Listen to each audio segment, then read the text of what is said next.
क्या कोई ठोस पत्थर किसी जीती जागती इंसान को हमेशा के लिए अपने भीतर समेट सकता है? महाराष्ट्र के अकोला में एक ऐसा चमत्कारिक शिवलिंग है जिसकी दरार में आज भी एक रेशमी साड़ी का पल्लू फंसा हुआ है। यह कोई साधारण कपड़ा नहीं, बल्कि उस महारानी की आखिरी निशानी है जो सदियों पहले महादेव के इस विग्रह में जिंदा समा गई थी।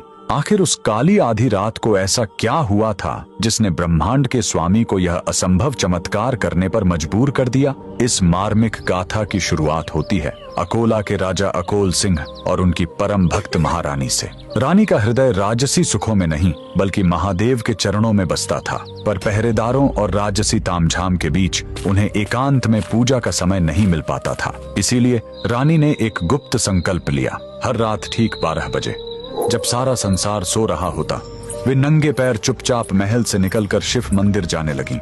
लेकिन नियति को कुछ और ही मंजूर था। महल के गलियारों में विषैला संदेह पनपने लगा। दरबारियों ने राजा के कान भर दिए। महाराज, आखिर महारानी हर आधी रात को छुपकर किससे मिलने जाती हैं? शक का वह बीज राजा के मन में एक भयानक राक्षस बनकर जाग उठा। एक रात हाथों में नंगी तलवार लिए राजा अपनी ही पत्नी के पीछे मौत बनकर निकल पड़े। रानी जैसे ही मंदिर के गर्भगृह में पहुंची और शिव के ध्यान में लीन हुई, तभी पीछे से राजा की पदचाप सुनाई दी। अपनी ही पत्नी पर तलवार ताने खड़े पति को देख रानी का कलेजा फट गया। एक पतिव्रता स्त्री के लिए उसके चरित्र पर किया गया शक मृत्यु से भी बड़ी सजा थी। आंसुओं से भरी आंखों के साथ रानी ने शिवलिंग की ओर देखा और कातर स्वर में पुकारा, हे नीलकंठ, हे त्रिलोकीनाथ, अगर मेरी भक्ति पवित्र है और मेरा सतीत्व निष्कलंक, तो मुझे अभी इसी वक्त अपने चरणों में शरण दे दो। इस कलंक भरी दुनिया में मैं अब एक पल भी जीवित नहीं रहना चाहती। उसी क्षण पूरे मंदिर में एक अंधा कर देने वाली दिव्य रोशनी फैल गई। देखते ही देखते